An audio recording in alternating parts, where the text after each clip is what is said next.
Okay, so no intro, no nothing like that. And if I don't do this now, I'll never do it, because I've been trying to build myself up to do it for well over a year and a half now, at the very least. I was just watching a short, and it was somebody's testimony, and the situation wasn't the same as my situation, but while listening to his story, I felt a conviction. I felt like I had to do this, even though I don't know how to start. I don't know if I'll explain it and express it properly. And I'm going to be doing a lot of self-soothing during this, because this is one that's difficult for me. So I'll just start. Over a decade ago, when my borderline personality disorder was it was medicated, but not properly and not the right things. I was just purely reactive. I was completely controlled by my trauma, but I didn't understand what trauma was, and I didn't understand what borderline personality disorder was, and I didn't understand about anxiety. All I knew was I didn't like how I felt. I didn't like myself. I didn't care about myself. And I felt like I had no value and no worth. And I'd been in a lot of difficult and very traumatic situations. And I met somebody, and I was right out of a situation that was a complete mess. Anyway, I ended up with this person, and at first I thought this person was like me, rough around the edges, but under the kind of tough, tattooed, pierced exterior, that he was nice. And I thought, because I thought he was like me, Mishka, come on in. Because I thought he was like me, I thought that his exterior was more of a front. Because back then my exterior was to try, it was more a subconscious thing, but my exterior, my appearance, my demeanor, my attitude, it was all a front to try and keep the majority of people away from me. I didn't want people to approach me and talk to me. I didn't want people near me unless they could look past what I appeared to be. And I thought this is what this person was like. And long story short, I ended up in a relationship with him. And at first,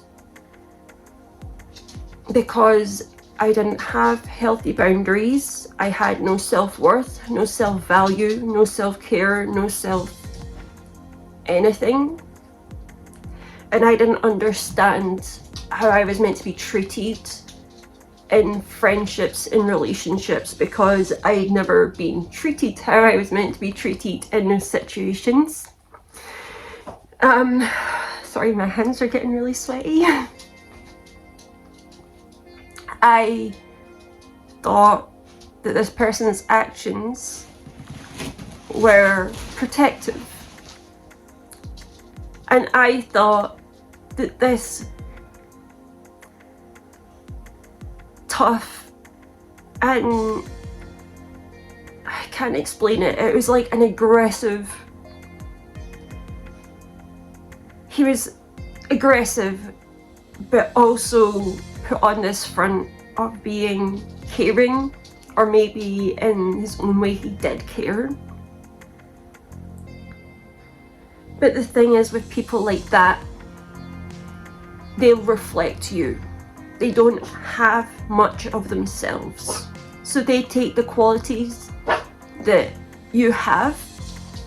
If you're caring, warm, nurturing, loving, loyal, dedicated, whatever it is you are, they will pinpoint those personality traits, they'll adopt them, and they'll reflect them back at you. So you think that that's who they are. And it's a mask. It's not who they are. And it's not what they are. It's the complete opposite. So as this relationship goes on, and I think I'm safe and protected and wanted and loved, which I now know after experience that it was far from love. It was barely even infatuation. It was about possession. It was about possessing a property, having something rather than being with someone. This person got very violent, but because of how they'd been in the first, initially,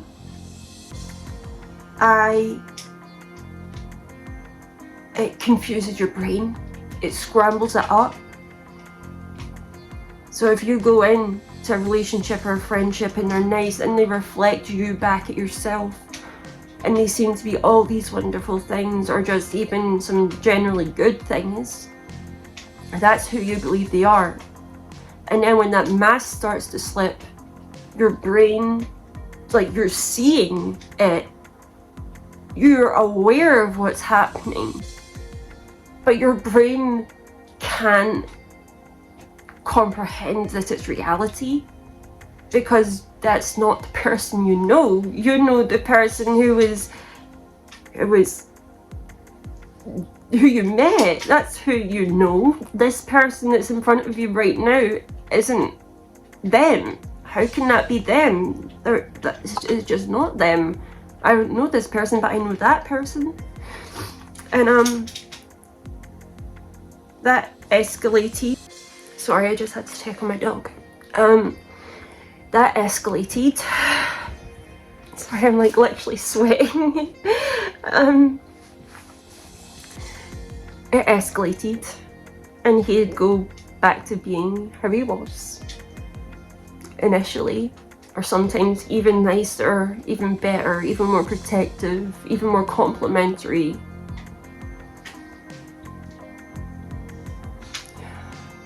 He'd always talk about how streamlined my figure was. My face, my neck, my figure, all just went together nicely. I was streamlined and thin and all these things. And then as the mask slipped, he would tell me I wasn't feminine looking, I was very masculine looking, that I looked like a man, that I looked like a boy, that I was too skinny, that I needed to gain weight.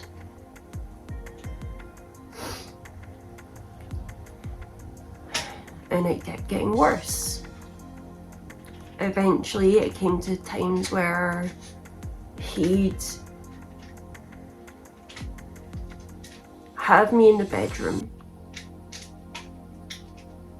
He'd use whatever to barricade the door, or use himself or his loud voice or his, you know, aggressive stances in his loud voice so that I couldn't get out that room. And if he left the room, he used threats to keep me in it. Like, if you even think about moving, the second you get to that door, I will be on you. So I'd stay put. I'd sit on the bed and I stayed put. And then one day, he got angry about the piercings that I had, because I'd had them when I'd been in other relationships. I'd had these piercings for years. So he decides he's going to take all my piercings out.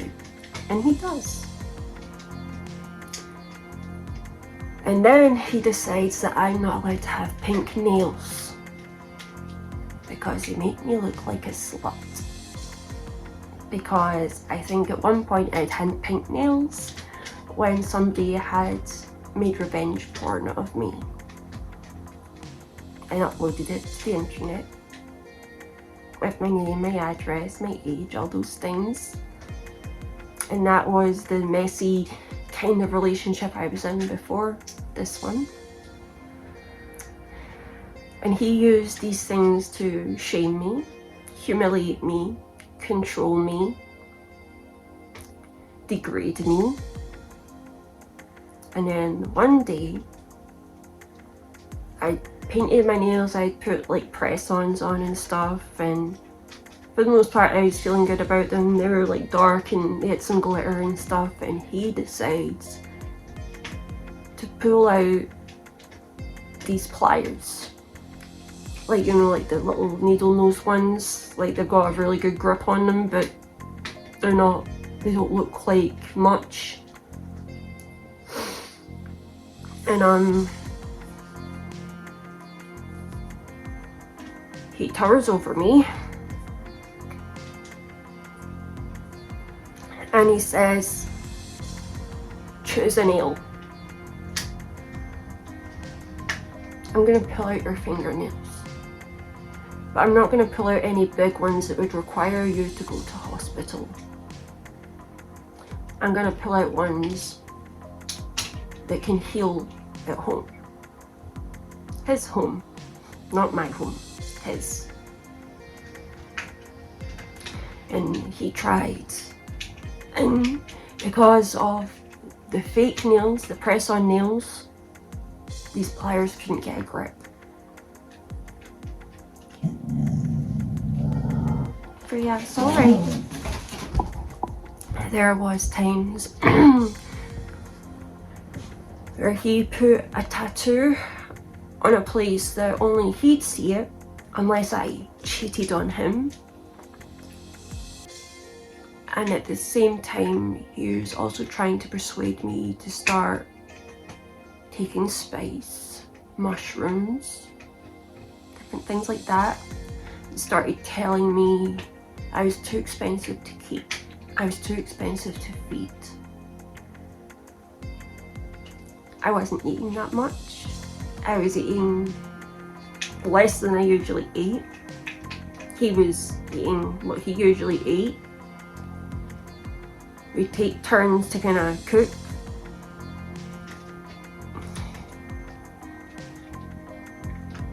And he tried to make me feel bad about occasionally eating an instant ramen that he'd give me to eat. And looking back, and after learning a lot, I don't know, there's something that I can't quite remember because I blocked a lot of things out. And like they're kind of like shadow memories. And I remember, kind of remember this thing, but I can't put it into words. I don't know if he said something, he did something. I don't know if he said it to me or somebody else, but I remember strongly feeling like he was going to share me with his friends for beer money. And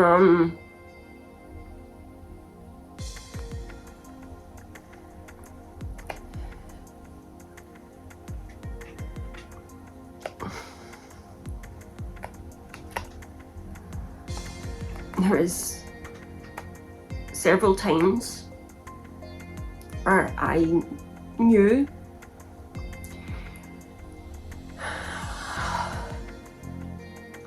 that I was going to die, and he'd be on top of me, yelling at me, screaming at me,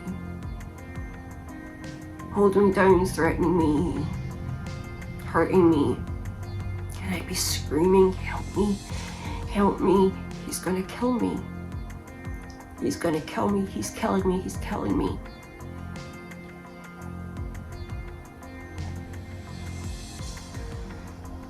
And no one ever does anything, do they? And I just knew I was gonna die. But then randomly he'd stop.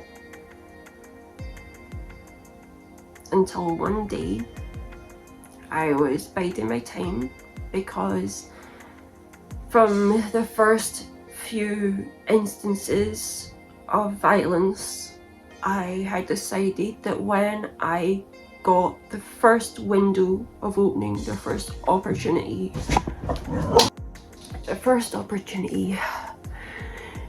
that I was going to leave.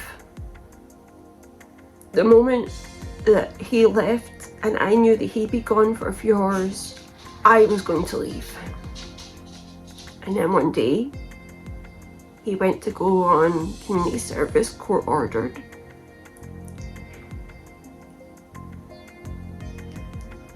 And I waited till he was there for a little bit. I gathered up my stuff, the dog that I had at the time. I locked his door. I put his keys through the letterbox. And I made my way to the local police station.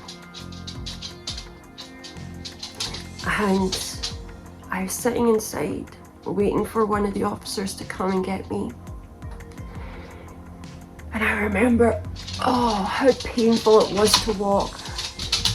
Because at that time, my disabilities were getting bad, like worse.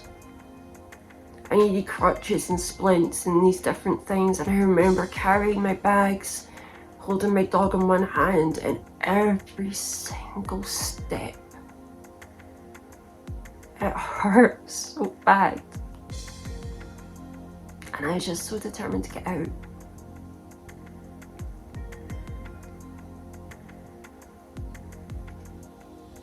And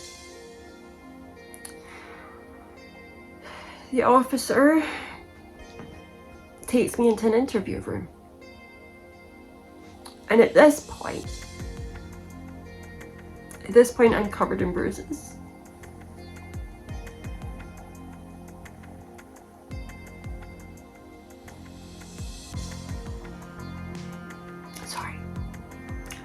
Sorry, at this point I'm covered in bruises.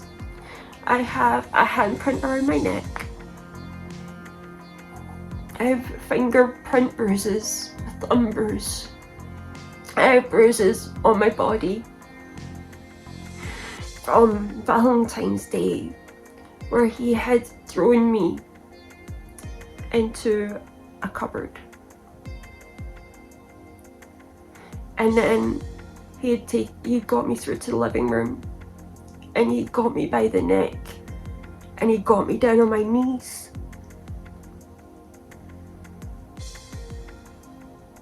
And he tried to force me to read my diary to him on Valentine's Day.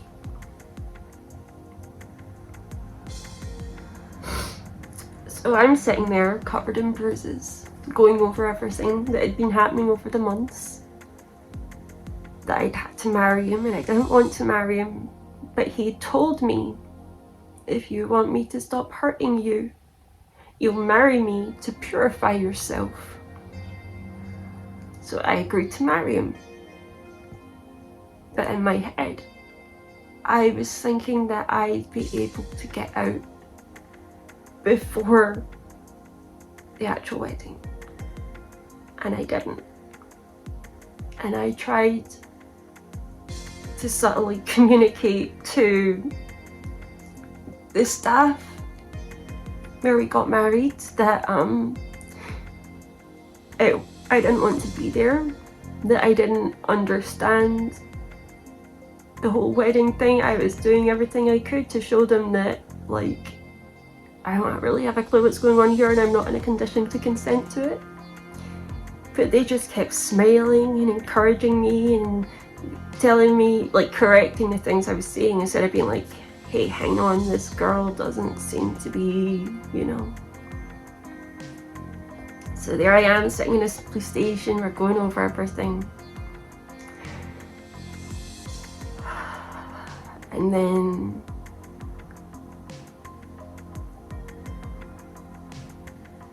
they tell me to make my way home. Make your own way home. Across the city. So I do. I have £5 left in my bank account. And I think in my head, because this police station is in a built up area, there's a shopping mall, there's some fast food places, some liquor stores, a grocery store. So I think I'll go to the ATM that's closest. I'll withdraw the last of my money and I'll go through the shopping mall to get to the bus stop to get home. But then something in me panicked and said, don't go through the shopping mall, he's more likely to find you in there. So I decided to cut through the car park instead and go up to the bus stop. And as I come up through the car park and I get to the top of the ramp, I look round and it's like everything goes into slow motion. And I see him and he sees me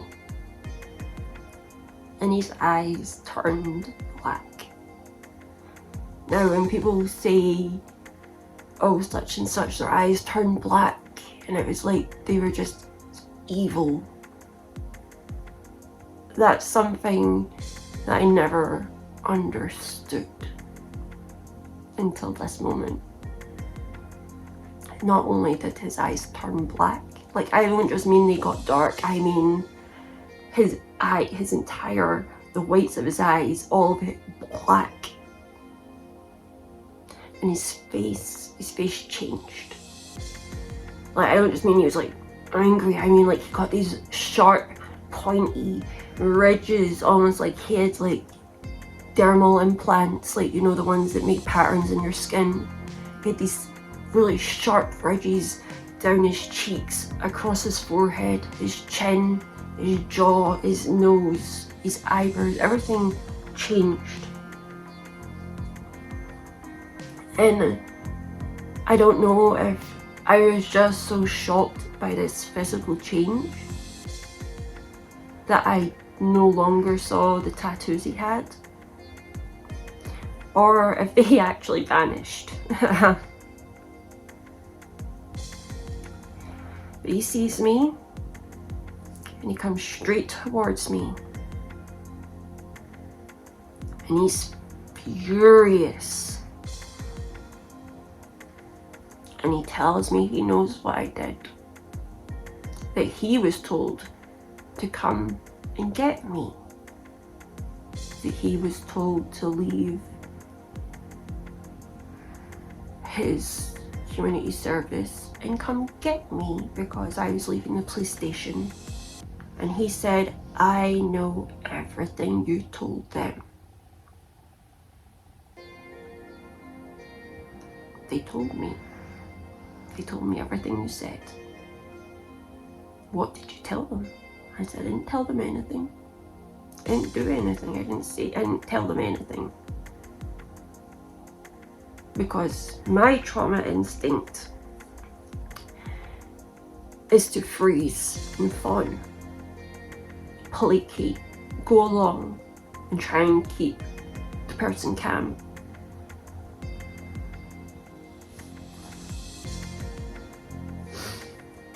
And I did my best. Like, he's just so angry and he's yelling at me, he's grabbing at me, and he starts to drag me away. So I grab onto the fence so that he can't take me away.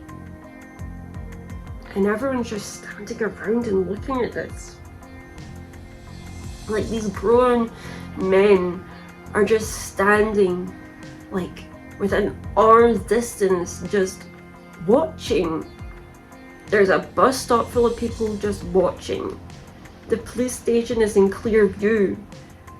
The liquor store is right there. The mall's right there. The grocery store's right there. There's people driving past. There's so many people. Mostly men. And they all just watched. And I remember looking at them.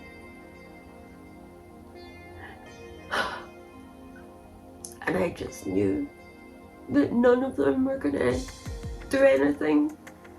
Nobody was gonna tell him to back off even.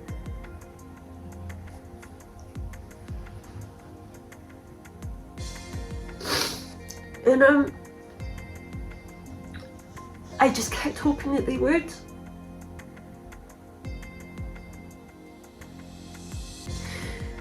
And then he grabbed me and tried to pull me again. And this time he got me to let go of the fence. But I was still trying to refuse going with him. I was trying to stay where I was. So he was still holding me and pulling me by the arm. And then he shoved me. And I went down and I put my arm out as I fell. And I broke my arm, my elbow, and then 2 points of my forearm through both bones. And he gets me up off the ground. And he's still going on and on and on. And I'm holding my arm. And I didn't know it was broken, it just hurt. And this woman comes up with her little boy, it's her son, and he's young. I don't think he was even 6 years old yet.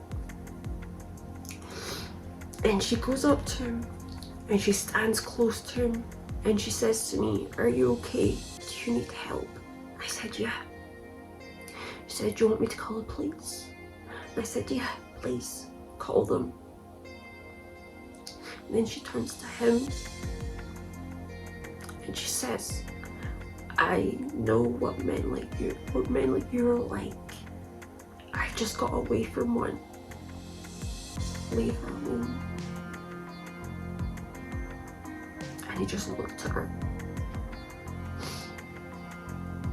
And her bus came and she got on the bus with her little boy. And I don't blame her for that at all. I don't know if she ended up calling the police or what, but I don't blame her. She was the last person that I wanted to be interfering, especially in front of her little child. Because my son was about the same age too, my eldest son. And I didn't want her to get hurt, and I didn't want that little boy to see what was happening.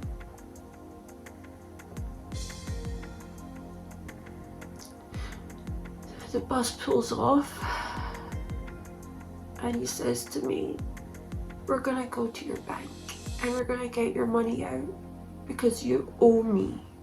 You're not leaving me with no money. And at this point in time, he drank all his money, and then he'd use my money that I had for some more alcohol and a few other things, food, whatever.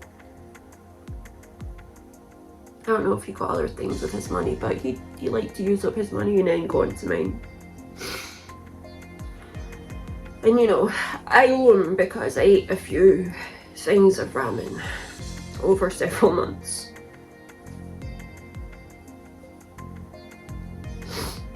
And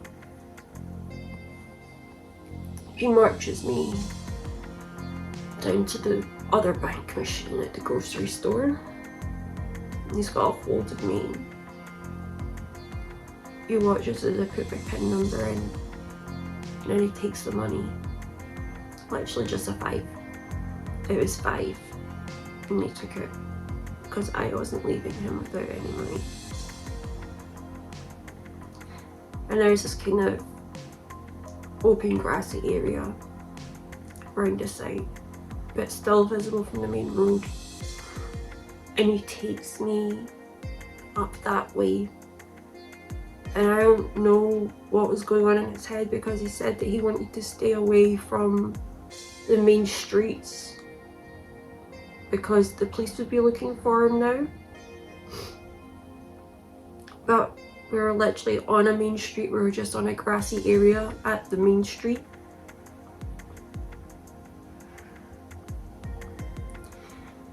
And I remember we were walking, and I was trying to tail behind him a bit. I didn't want to be near him because I just knew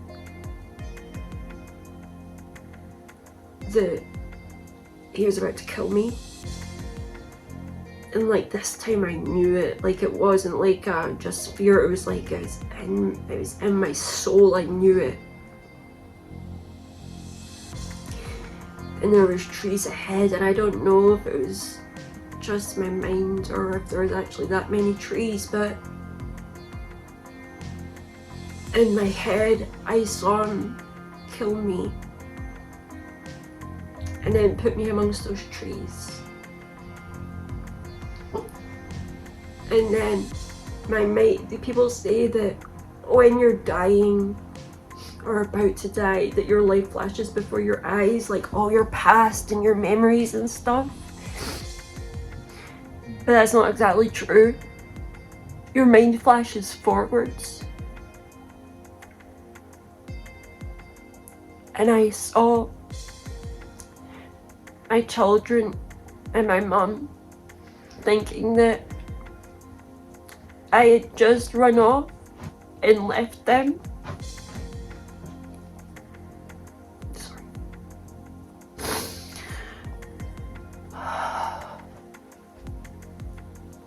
And that my body would never be found.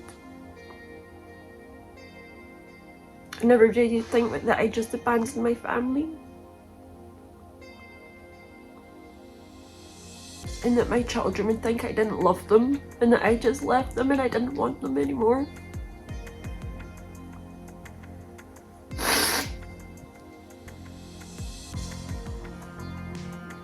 And a little voice in my head just said, when he comes at you and he's going to kill you, do everything you can to take as much of him with you. Fight back. And I was like, that's what I'm gonna do.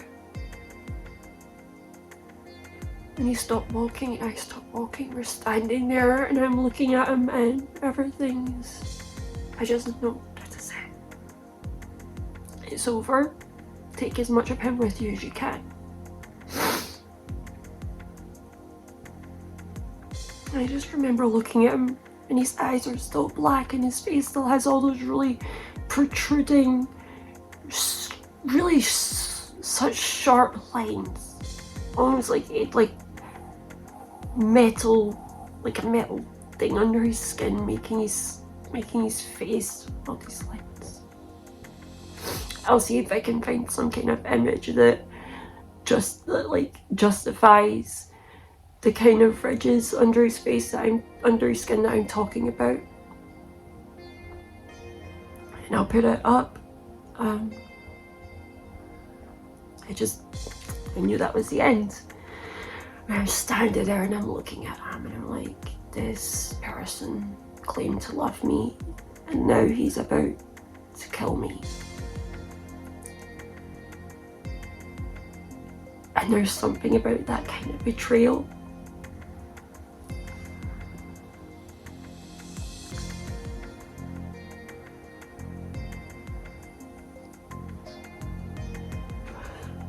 There's something about that kind of betrayal above all other kinds of betrayal. And I'm just looking in his eyes, and I'm determined I'm gonna take a bit of him with me. I'm gonna hurt him as much as I can on my way out. And I can see in his body language that he's about to come at me. And everything stops. It's like everything just freezes. There's no more sound. This calmness came over me, and I just felt peace. Like, I'm aware that I'm about to die, but I felt calm and peaceful. And there was no sounds, not even a breeze. It was like there was no cars going past anymore. It was like almost everything just vanished, just went away. And it was just me and him.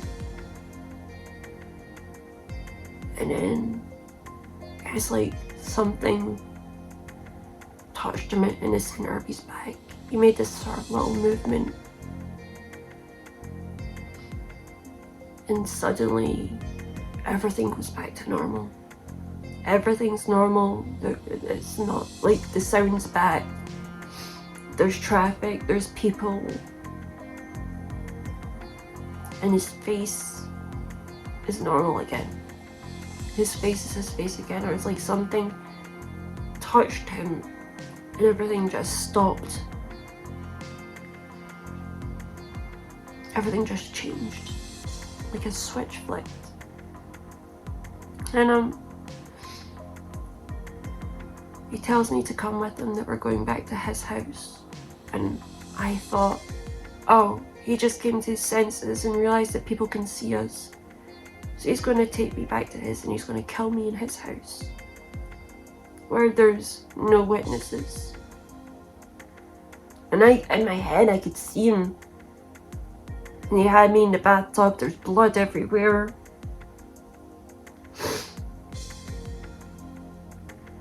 And the whole way back to his house, he's telling me that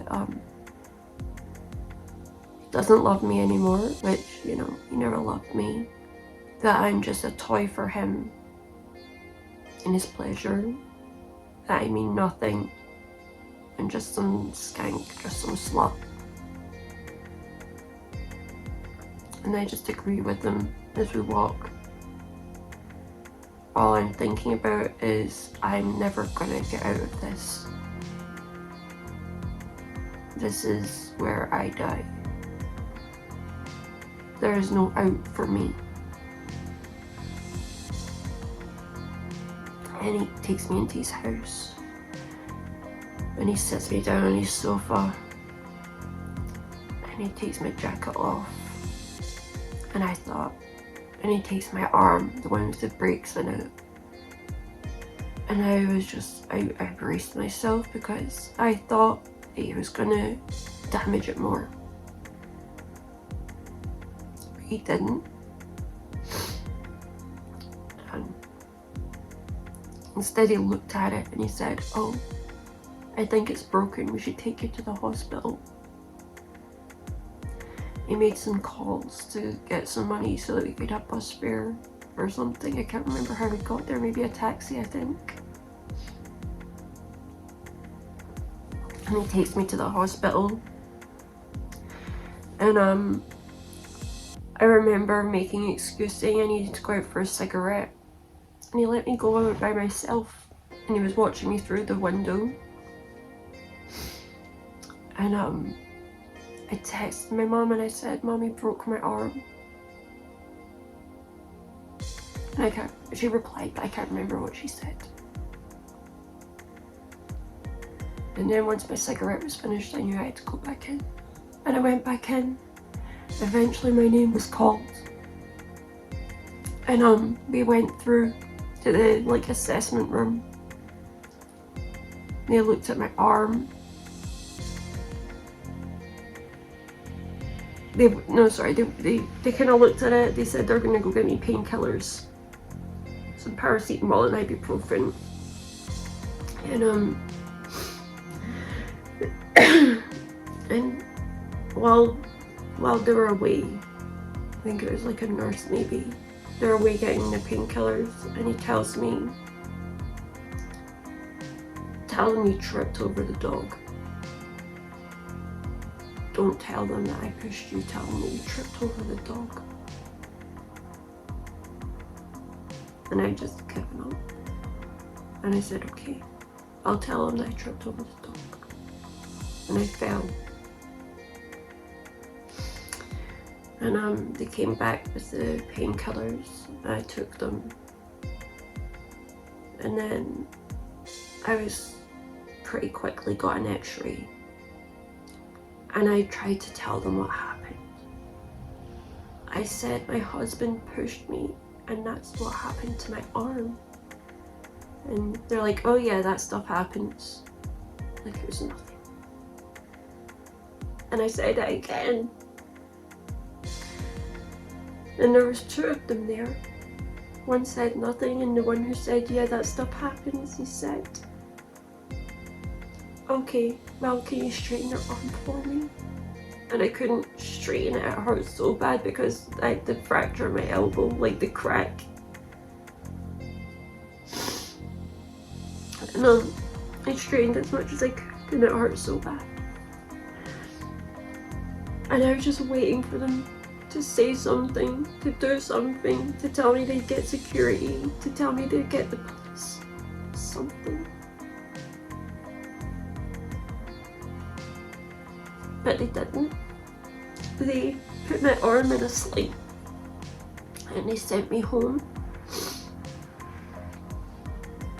And on the way home, on the way to the bus stop, he's telling me, "If you leave now, we'll never be together again. And I'll have somebody bring your dog back to you." But I couldn't leave her there at his house. I was scared that he'd hurt her or I wouldn't get her back. So I went with them. And when we got back to his, my arm's in a sling, and he tells me, "You need to clean up. There's dust." "You need to clean my PlayStation because there's dust on it. You need to clean the TV and the TV stand, there's dust. So I do it, I clean it, and he goes off to bed. And I just sat on the sofa.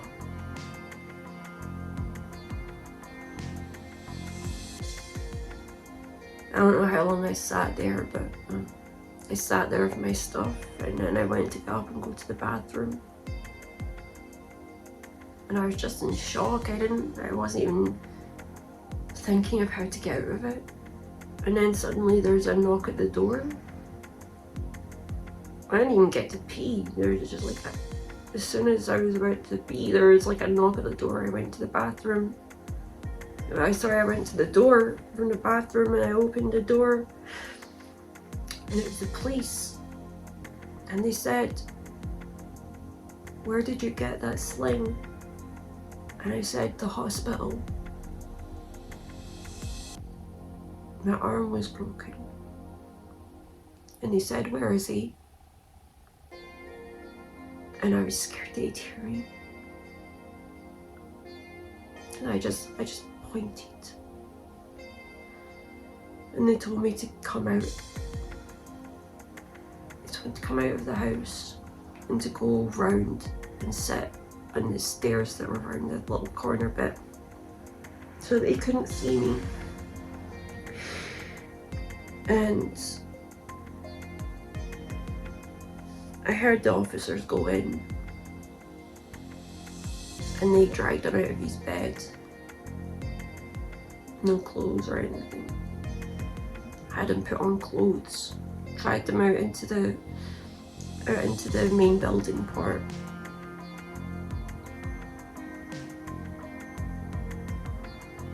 And he's just yelling, "Call my lawyer and tell him where I am, call my lawyer and tell him where I am."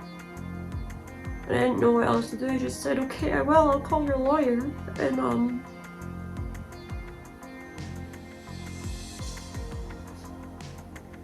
the police took me separately and they asked me to show them where it happened, and I showed them exactly where it happened. And they said that they checked the CCTV and they couldn't see anything.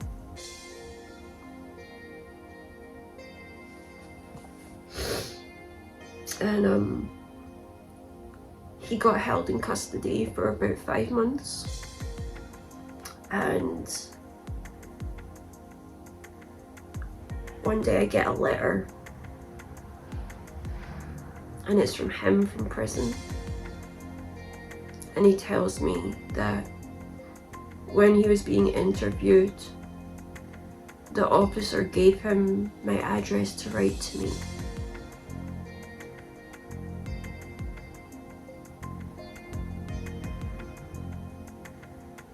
And I'm trying to placate him because I know some of his dad's violent domestic criminal record. And his dad's not in prison.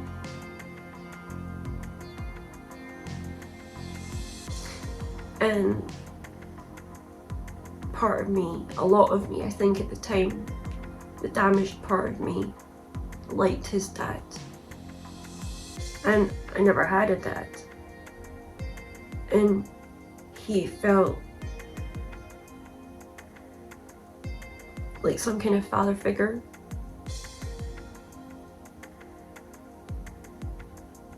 He'd like tell me to call him dad and tell me I was the daughter he never had and always wanted. And then when he found out that I was pregnant while my ex was in prison, he'd come round and he'd visit me, and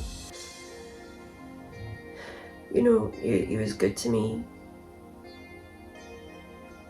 as far as good in that situation goes, I guess. And but he never blamed me for his son being in prison.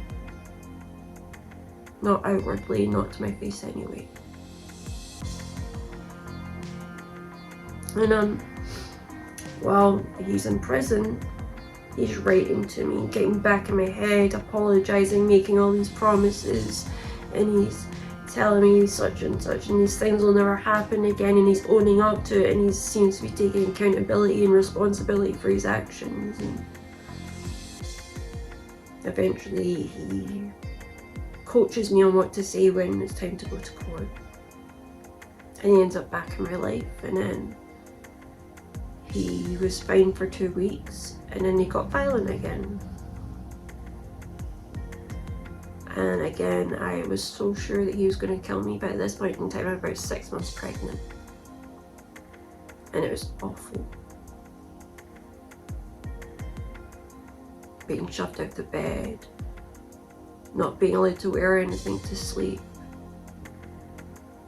not allowed to have my phone because he didn't want to risk me telling anybody how he was treating me so he'd keep my phone. And there were so many other things that were going on from the beginning to the end. And then one day my mum managed to get me out of the house without him coming. And she got the police.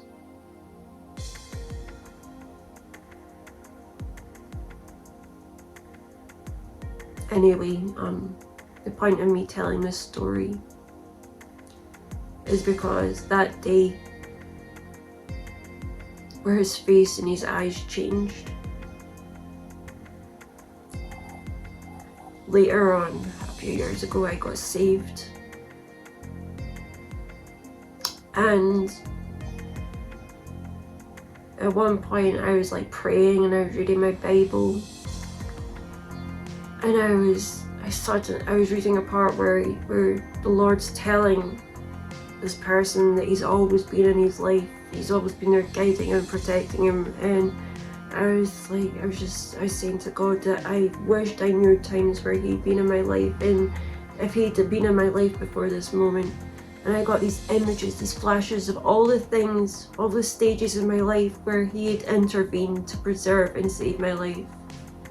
My kidneys, different things going on when I was a child, a teen, an adult. And then he showed me what really happened that day where my ex's face looked demonic. And he showed me that moment where I knew I was gonna die. Everything went still and calm. And it was like everything just stopped. And then it was like something touched him and everything just went back to normal. And he said, that's where I was. That was me. I did that. I stopped him. I stopped him from doing that. I've been there all along. I've always been there, even when you didn't believe me, even when you forgot I existed. I've always been with you. And I've always protected you.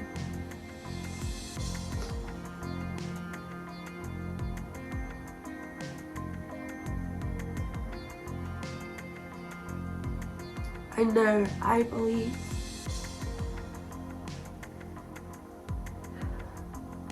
that what I seen with his face changing and his eyes going black, I believe that was a demonic manifestation.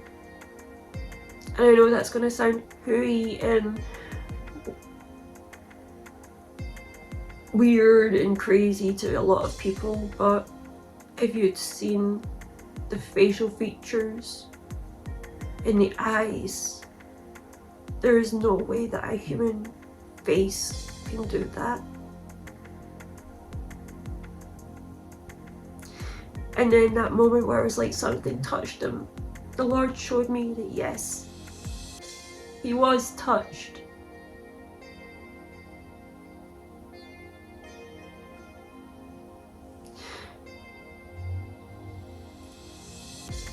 There's a song in the lyrics where heaven comes to fight for me. And heaven came to fight for me that day. Heaven physically came to fight for me that day. And I don't know if it was the Holy Spirit, if it was the angel, if it was an angel, if it was the Lord himself, but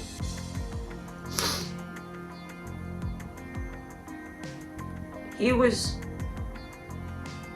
touched and subdued until a time I could get away from him.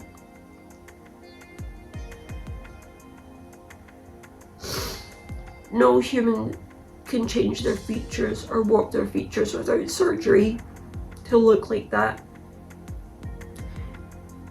And you can't do those things in a split second.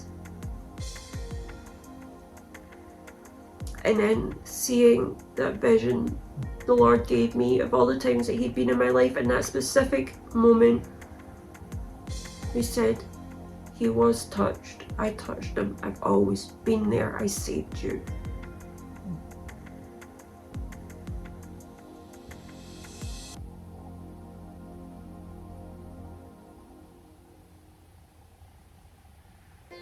See, I thought I never had a father, never had a dad. But I have, I always have.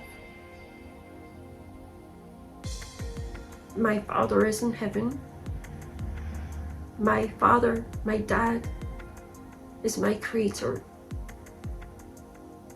He is the one true living God. And His Son, my brother Jesus Christ, saved me.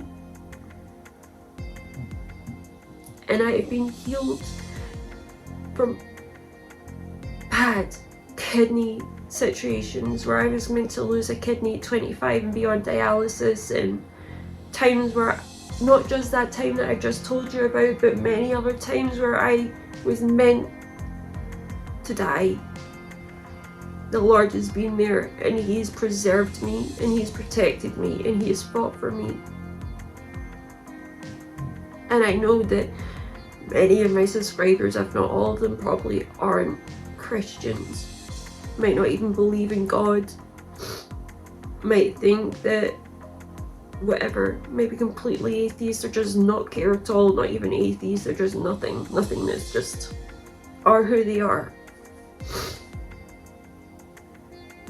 I felt convicted today to share my testimony of that one specific time today. And it feels like a big weight off my chest to share that testimony, because I've wanted to share it for quite a while. But I was always too scared to show it, to tell it, because I was scared that if I made this video and I uploaded it, that one day it'd get back to him, and then he'd come back into my life and he'd refute everything, and maybe he'd harm me, or he'd try to break me down, or he tried to destroy the few little things that I'd been building with the Lord. But it's time.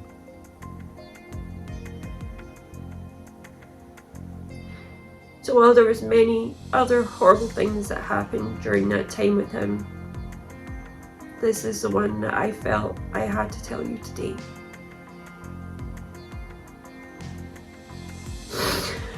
I'm going to go and spend some time in my Bible. I love you. God loves you. Jesus loves you. The Holy Spirit loves you. You mean Timmy.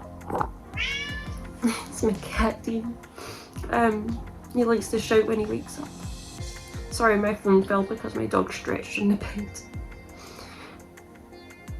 But you have so many wonderful things that are waiting for you in life.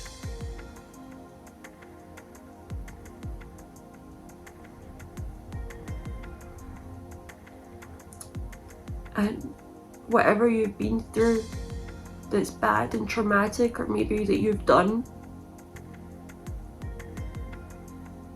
there is forgiveness in the Lord. We don't have to carry that guilt and shame about. There is comfort and love from the Lord that is there for you. You already have it. Whether you believe in Him or not, He loves you so much.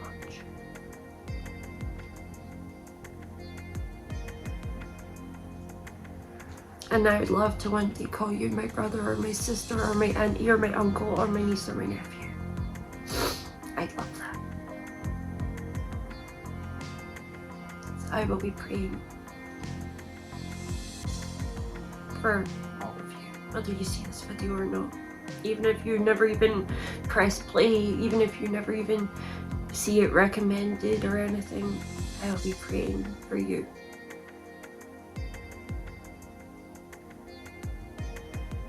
Even if you only listen to a second of this, thank you. Thank you for listening to one of the most difficult testimonies that I have to share. I appreciate you, and I love you. And I hope you have a wonderful day, and that this video hasn't impacted your mental health too much. I also hope that it makes you aware of some things.